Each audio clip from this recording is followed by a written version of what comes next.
right, may it please the Court, Terry Roberts for the State of Florida. I'd like to reserve 5 minutes for rebuttal. Your Honors, the facts of this case are undisputed and clear. 3 or 4 things of import happened in this case. First of all, the police were investigating a murder. They brought in a suspect, Mr. Davis, the appellee in this case. They read Mr. Davis his Miranda rights, and he waived those rights both orally, and there's a written waiver that's in the exhibits in the record. During a police interrogation, he admitted shooting his father 3 times in the back of the head. And where we are in this case is that Mr. Davis brought a motion to suppress, which was granted by the trial court due to a misunderstanding of the requirements of the law and what a defendant has to show. Wasn't the trial judge making a finding of fact when he said that the defendant was terminating the interview when he said that he didn't wish to speak to any of the 3 officers? Well, to the extent that it's a finding of fact, I don't know that that's correct in the way that you're asking it for specific reasons. Certainly there were findings of fact which were undisputed, and everyone agrees, as to what words were stated. The quotes and the transcript are certainly in the record. And the judge, I mean, obviously that statement was made, correct? Well, if you're asking whether a finding of fact as to Mr. Davis's subjective intent, what he meant by the words none of them, is some sort of factual finding that should guide or determine the decision in this case, I would have to say that no factual finding, even if it were made, could make the legal determination of the effect, the objective effect, and the reasonable understanding of the average reasonable police officer in regard to the Miranda rights. What we have to look at is the undisputed words. The question was... Well, wait a minute. Judge Hawks, I think, is raising a critical point here. Isn't it fair to read from the trial judge's order that what he was finding as a fact was that the statement made by the defendant was unequivocal? Yes, that certainly was something that was made, and the State would certainly agree that Mr. Davis unequivocally, clearly said in response to the question, which one of these guys, and the speaker was Captain Spencer, one of 3 police officers in the room, he pointed to his 2 companions and said, which one of these guys do you feel more comfortable talking with? Which one of these guys do you want to talk to, Ernest, Mr. Davis? And his response was none of them. Now, he clearly stated that. He clearly stated that he felt comfortable and wanted to talk with none of them, meaning Detectives Utsi and Schuler. Where the trial court erred as a matter of law is, in light of those admitted statements, everyone agrees what the police said and what Mr. Davis said. The trial court attached an extra constitutional obligation to the State and to the police. What the trial court's ruling does is say that a defendant has an unprecedented right that you can't find anywhere in the federal or state law, that a defendant can dictate who is in a room during an interrogation and the basic circumstances of an interrogation. What Miranda and all of its federal and state progeny say is that a right that a defendant has is to express a desire to remain silent, a right to remain silent. Grade school children know that what we have is a right to remain silent. So he had to say, I wish to remain silent. That's what he had to say? Or something that was clearly unequivocally equivalent of that. And we've got the non-final opinion of the Florida Supreme Court in Cuervo saying, I do not want to declare anything. That statement was deemed, But in all the circumstances that the trial judge had before him here, I want to go home 3 times or whatever it was, well, in regard to that specific statement, that was denied by the trial court as a statement. But I think that those facts led into his statement, I don't feel comfortable talking to any of you, coupled with the fact, I want to go home, I want to go home, I want to go home. Well, I think when the trial court said that about the I want to go home thing, they denied Mr. Davis's claim in that regard and didn't seem to mix that in with the totality of the circumstances in the manner that you're saying. And maybe they could have, but I noticed that you used the phrase, I don't want to talk to any of you. And that might bring the case within at least a persuasive effect of the Smith case out of the 3rd DCA, where the defendant said, I have nothing to say to you, to the only police officer in the room. We have a completely distinguishable case in this instance, in that we've got 3 officers in the room, and Mr. Davis says, I don't want to talk to the 2 of you. Captain Spencer is still in the room. Mr. Davis doesn't have a right to state who is in the room. What he has a clear right to do is say, I don't want to say anything more. The Cuervo opinion, again, which is non-final, but is coming to the close of its rehearing period, uses the phrase that the right is to cut off questioning. Miranda's quote, which is in the appellee's brief, is that a defendant has a right to say he remains silent. When you look at the words, none of them. But there's not magic words required. And you're not saying there's magic words required, are you? I mean, no, the cases are clear that there's no magic words. So if there's no magic words required, doesn't the trial judge have a right to make a finding of fact that we must respect as to when the defendant invoked his right to remain silent? I would say clearly not.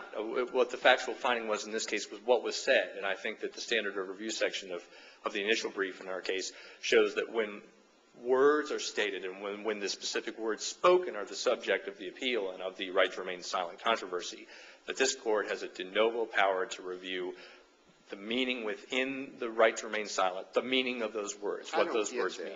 And I don't get that. I don't get where you get that standard, the de novo standard of review, for what it seems to me is clearly a factual determination by the trial judge. It seems to me the proper standard of review here is there competent substantial evidence to support the trial judge's finding that the statement made by the defendant was an unequivocal expression of his right to remain silent.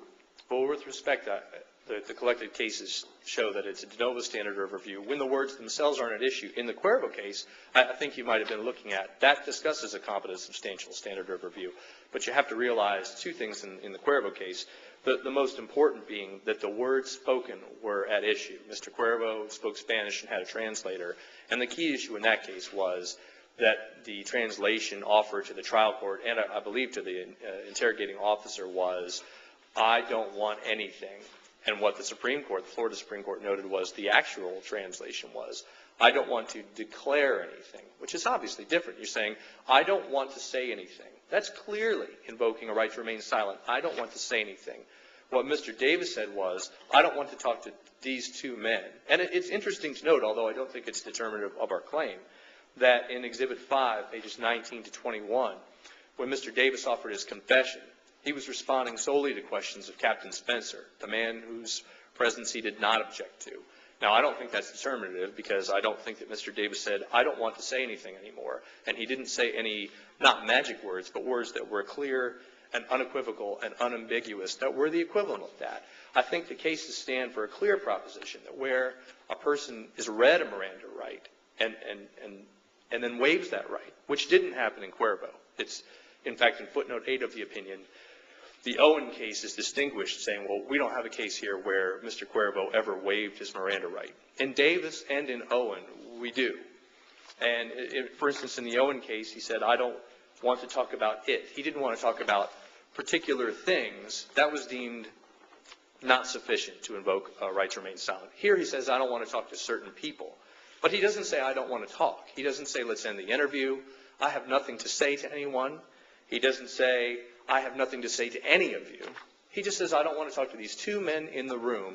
And he expresses his willingness to keep talking with Captain Spencer and keep up with this interrogation until he admits shooting his father. I think But see, it seems to me that you're essentially arguing what the words used should imply to a reasonable listener. And I don't understand why that's not a question of fact. Because the test has always been objective. The average. Well, you keep saying that. What case says that? Well, I think all of the cases, but Owen is the standard case in Florida that all of the cases say that there's an objective standard, and I think even that's mentioned in Appellee's brief when they're mentioning that it doesn't matter what the police officers subjectively understood the words to mean, that the test is objective. What the person has to do is state words that are objectively, unequivocally ambiguous, capable of only one interpretation, one clear interpretation, that they don't have anything to say anymore, But that don't they you want to see, stop talking. the point I think we're trying to make here is that we're understanding the trial judge as having said that these words are susceptible to only one interpretation as a matter of fact, and that interpretation is that the defendant exercised his right to remain silent. Right, and I would say that was legally incorrect in that the trial judge thought if two men stayed in the room who he didn't want to speak to, that meant that somehow poisoned his discussions with Captain Spencer. And I can see where the trial court might think that, but what the cases say clearly is that you have to say you don't want to speak anymore, that you want to remain silent, not that you don't want to talk to one or two particular people. Maybe if you exclude everyone in the room and say, I don't want to talk to any of you, that would be like Smith.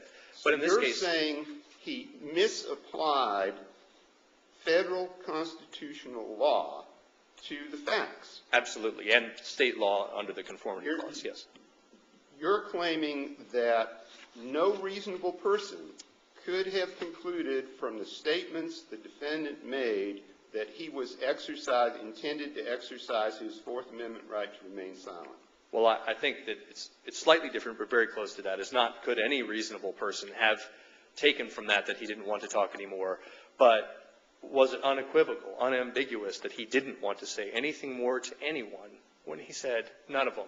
In regard, by the way, to two officers he'd been talking with for about an hour, all of Exhibit 4, however long that was. He'd been talking with Detectives Utsi and Schuler for about an hour. So, and again, when we come to the point where he actually confesses, he's talking to Captain Spencer, the one he didn't object speaking to.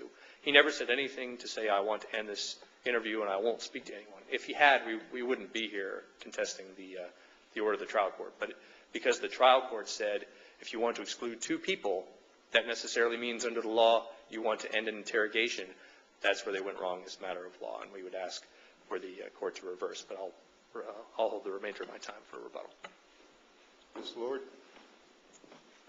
May it please the Court, my name is M.J. Lord from the Public Defender's Office, here on behalf of Mr. Davis.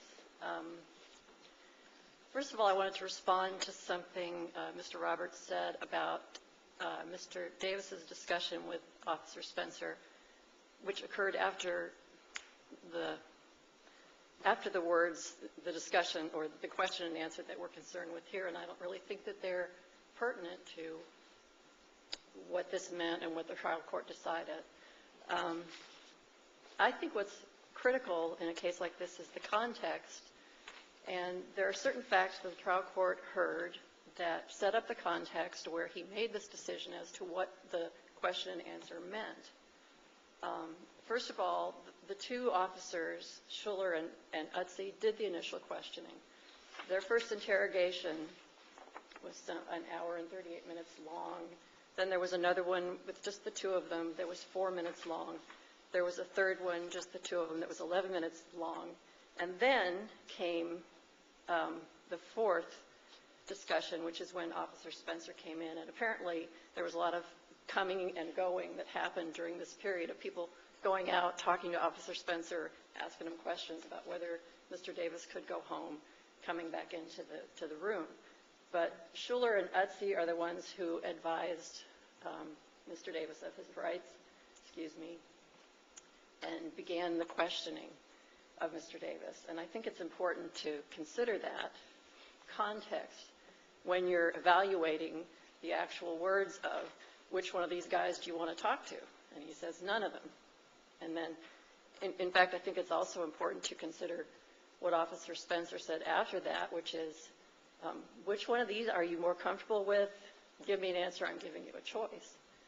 I think that just clarifies, what the question that he was asking and the answer that he got and the meaning of that. The Cuervo case, it is true, it's not quite final yet. I checked the online docket yesterday, and there's a pending motion for rehearing. However, I think it's important, and it's not just important because there was an issue as to the competent substantial evidence question and what the Spanish interpretation meant.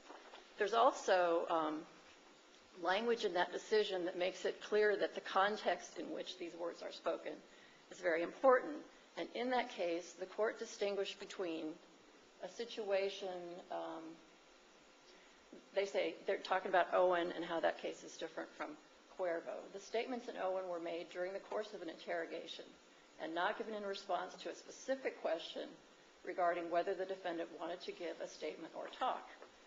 In this case, Cuervo's invocation of his right to remain silent came solely in response to the inquiry concerning his Miranda rights.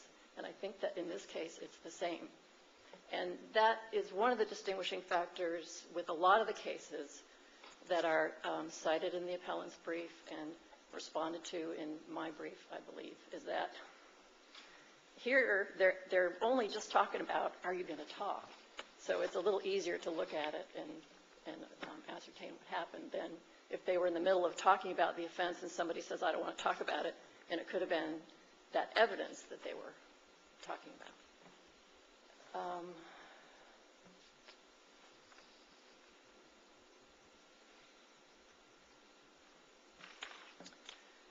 I did want to say that although there really isn't a huge dispute over the facts that are in the record, I think there are some glosses that were placed on factual matters that I would say the trial court probably rejected, such as the discussion of the defendant's body language during the interrogation, which is kind of asserted as a supporting factor. But there's no description of what that actual body language was in the record. And it seems to me that when somebody's in that situation, their body language could probably be interpreted either way. I mean, it's probably body language that has a lot to do with tension and nerves and that sort of thing. I don't have anything further unless there are questions. Will you address the standard review issue that Mr. Roberts talked about? You know, with there is language. What findings by the trial judge were right. made is a fact that we have to defer to, and what part of that is a conclusion of law? In Cuervo, the court says, appellate review of the trial court's application of the law to the historical facts is de novo. But determining the historical facts is the trial court's job. Okay. But what he said is a historical fact here, not the Fourth Amendment implications of it, right? Well, where's the line in this case? I think I know where Mr. Roberts says the line. It is a tough one to draw, and to me, part of the reason that there is deference due to the trial court is because he has this factual context in which to decide what that language meant when the question was asked, the answer was given. In some sense, the officer set the parameters for what the invocation was going to be when he said, which one of these guys? So you think the determination of whether none of them means none of you police officers rather than not those two guys is a question of fact for the trial judge? I would certainly argue that it's a question of fact for the trial judge. And alternatively, if it's not, I think it's very important to look at the context that was in front of him, when he decided that was unequivocal as to the question asked. Thank you.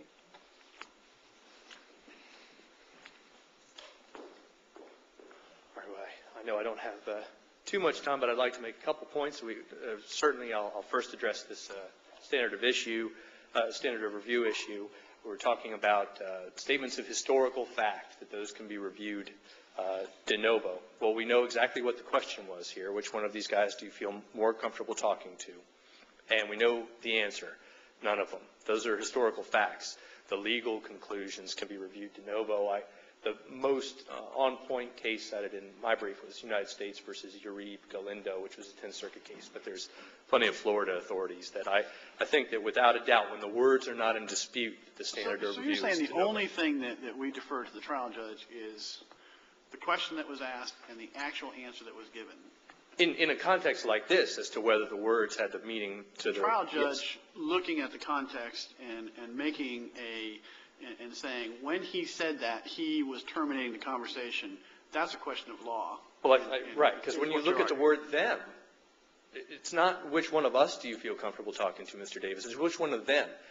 Captain Spencer could never have meant himself. It's at least equivocal. If you wanted to say people wanted to play fast and loose with the rules of grammar. But the context that the only two that have ever been interviewing him in the last hour plus or 2 hours, however long he was being questioned,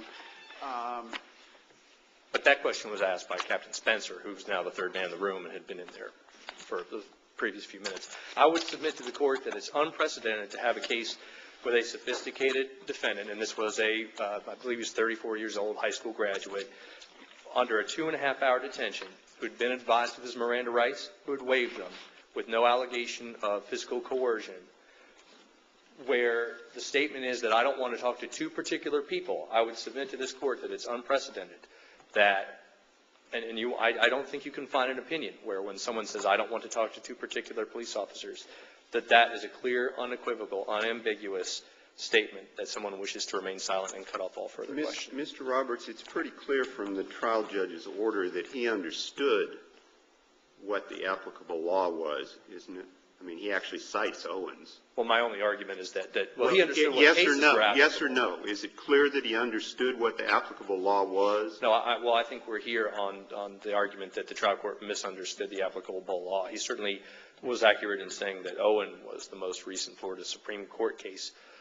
And he recites what it held, doesn't he? That's right, but you can still make an error of law in applying a case improperly. And I think that when you say... All I asked you was whether it's clear from the order that he understood what the applicable law was. He understood some of the applicable authorities, but misapplied the law, I would argue. And with that, I'll conclude. Thank you. Thank you both. We'll be in recess.